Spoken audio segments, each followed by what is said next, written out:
Hello guys, जैसा कि पिछली वीडियो में हमने स्टार्ट किया था बेसिक अकाउंटिंग टर्म्स, जिसमें हम लोगों ने कुछ अकाउंटिंग टर्म्स पढ़े थे। Business transactions, account, capital, drawings, liability, ये सब क्या होता है, सब पिछली वीडियो पार्ट 1 में पढ़ चुके हैं। जिसने पहली वीडियो ना देखी हो वो पहले जाके पहली वीडियो देखिए। आइए इसके आगे का कंटिन्यू करते हैं, बिना टाइम वेस्ट किए स्टार्ट करते हैं। अगर ये वीडियो आपको अच्छी लगे लाइक करिए, सब्सक्राइब करिए एंड शेयर करिए।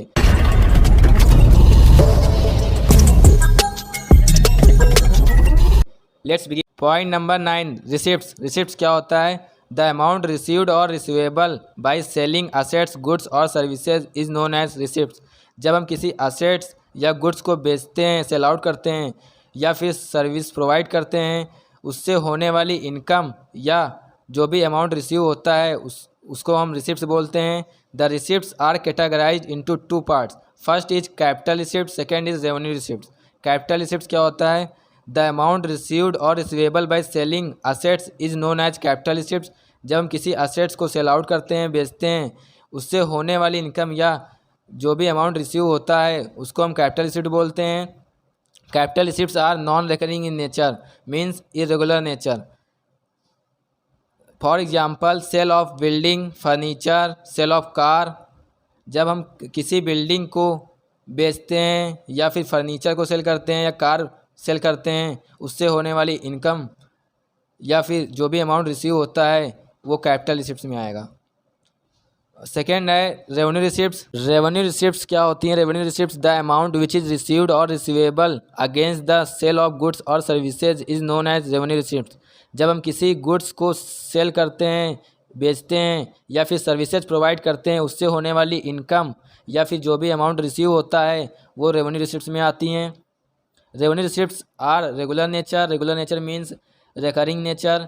रेवेन्यू रिसिप्ट्स रेगुलर नेचर की होती हैं, बार बार होने वाली इनकम रेवेन्यू रिसिप्ट्स में आती हैं। Point number 10, expenditure. एक्सपेंडिचर का हिंदी मतलब होता है लागत। It is the amount spent incurred for acquiring assets, goods and services. जब हम किसी असेट्स को एक्वायर करते हैं, एक्वायर मतलब होता है परचेज करना। जब हम किसी असेट्स को परचेज करते हैं या गुड्स को परचेज करते हैं या फिर सर्विस लेते हैं, उसके बदले में जो भी खर्चा लगता है उस खर्चे को बोलते हैं expenditure. Types of expenditure are, first is capital expenditure, second is revenue expenditure and third is deferred revenue expenditure. Capital expenditure क्या होता है? Capital expenditure are non recurring in nature, means irregular nature. कभी कभी होने वाले खर्चे capital expenditure में आते हैं। For example, purchase of machinery, purchase of land, purchase of car. Machinery purchase किया, लैंड परचेज किया या फिर कोई कार परचेज की, उस पर लगने वाला खर्चा, होने वाला खर्चा वो कैपिटल एक्सपेंडिचर में आएगा। सेकेंड है revenue expenditure. Revenue expenditure are regular nature. Revenue expenditure जो है वो रेगुलर नेचर का होता है, रिकरिंग नेचर का होता है। बार बार होने वाले खर्चे रिकरिंग नेचर के होते हैं, तो ये रेवेन्यू एक्सपेंडिचर में आएंगे। For example, electricity expenses. Electricity expenses, जो इलेक्ट्रिसिटी पे खर्चा लगा है वो रेवेन्यू एक्सपेंडिचर में आएगा। थर्ड है deferred revenue expenditure. Deferred revenue expenditure क्या होता है? Deferred revenue expenditure recurring nature का होता है but long term benefits. Deferred revenue expenditure जो है वो रेगुलर नेचर का है बट लेकिन लंबे समय के लिए फ़ायदेमंद होता है, ये लॉन्ग टर्म बेनिफिट देता है।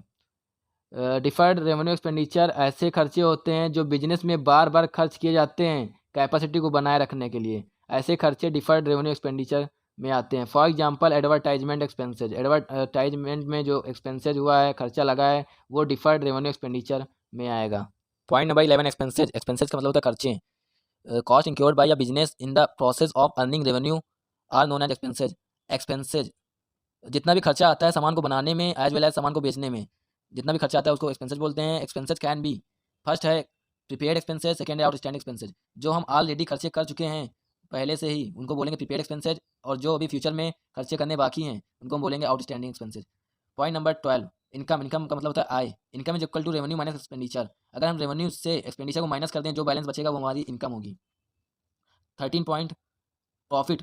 Access of revenue of a business over its cost it term as profit.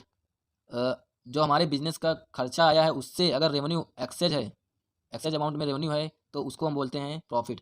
Profit is equal to total revenue minus total expenses. अगर टोटल रेवेन्यू से टोटल एक्सपेंसेस को माइनस कर दिया जाए, जो भी बैलेंस बचेगा वो हमारा प्रॉफिट होगा। Point number 14 gain. गेन क्या होता है? गेन फॉर एग्जांपल समझते हैं। अगर मान लो हमने कोई फिक्स्ड एसेट बेच दिया, उसमें से कुछ लाभ हुआ, वो हमारा गेन हो जाएगा। या फिर विनिंग अ कोर्ट केस, कोई भी केस था उसमें हम जीत गए हैं, तो वो भी एक प्रकार का हमारा गेन है।